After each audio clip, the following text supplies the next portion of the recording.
შენ თუ გაგიშვა აქ ვისთან უნდა დავრჩე. მარტო ხელფასისთვის და სტაჟისთვის მუშაობ.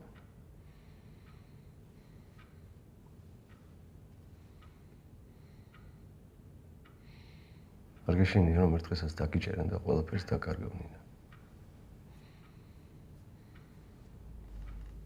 არავის არ უნდა აბორტის გაკეთება. მაგრამ ვიღაცას მაინც მოუწევს რომ გააკეთოს. მაინც და მაინც შენ უნდა იყო ეგ, სხვამ გააკეთოს. არ იცი რომ ეხნები მასე შეუვლობენ ფულს. რამე რო ისე არ წავიდეს, სექტანი გადაარჩენს პაციენტს.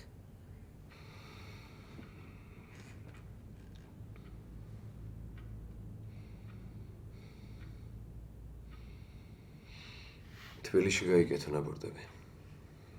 თუ თბილისში ვერ მიდის, ზოგი ორსულობასაც ვერ ამჟღავნებს. ანაბის ფული არ აქვს. უარი როგორ უთხრა.